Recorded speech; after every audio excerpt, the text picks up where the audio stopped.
Il y a une forme d'impérialisme islamique chez le président Erdogan.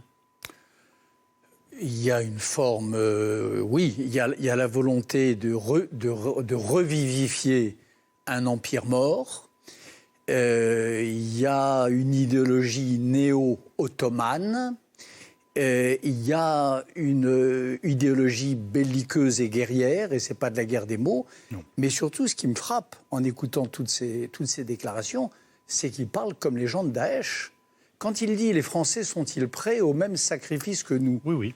Pardon, mais cette rhétorique-là, ces mots-là, ce sont les mots des terroristes islamistes. Le frère musulman Erdogan, patron de toute une part de la galaxie islamiste, parle comme les pires de cette galaxie.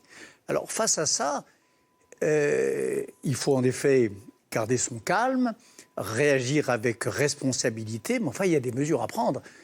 Lesquelles ? Il y a une chose, par exemple, en regardant ces images, il y a une chose honnêtement que je ne comprends pas. C'est qu'est-ce que fait la Turquie d'Erdogan dans l'OTAN. L'OTAN, c'est une alliance militaire dont les membres se doivent solidarité Mutuelle assistance. et mutuelle assistance. Le conflit avec la Grèce, déclenché unilatéralement par les Turcs dans les eaux territoriales grecques, est évidemment une entorse à ce principe d'assistance, mais il faut jeter la Turquie hors de l'OTAN. C'est pas possible. Elle n'y a pas sa place. Elle n'y a plus sa place. C'est terrible. Peut-être qu'il faut la suspendre. Alors c'est compliqué. Il n'y a pas de procédure dans la charte de l'OTAN. Il n'y a pas de procédure prévue à cet effet. Mais enfin, on ne peut pas, sans compter le fait que M. Erdogan a les avions américains et a les batteries antimissiles russes, sans compter le fait qu'il joue sur tous les tableaux du grand jeu actuel. Bref, aujourd'hui, il y a une urgence. Moi, si j'avais la moindre responsabilité en Europe, sortir la Turquie de l'OTAN. Première chose. On a bien fait de vendre des Rafales aux Grecs.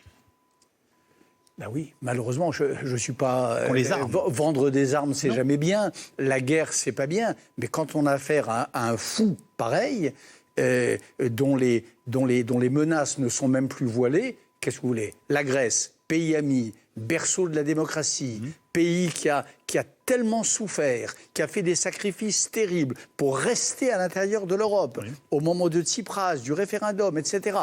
La moindre des choses, c'est de lui porter assistance et de lui permettre de se défendre contre ce fou, bien sûr. Ils sont aux frontières, eux. Ils sont aux frontières d'un autre monde avec lequel on est en partie en conflit. Et c'est ce que nous dit le président Erdogan.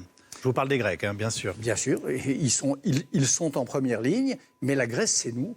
La Grèce, c'est le cœur de l'Europe, c'est notre allié, et on leur doit assistance, bien sûr. Le cœur de l'Europe, s'il y a bien un endroit où il bat, c'est pas à Francfort.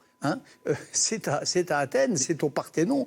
On ne peut pas laisser le Parthénon menacé par les janissaires du néo-sultan, néo-ottoman, Recep Tayyip Erdogan.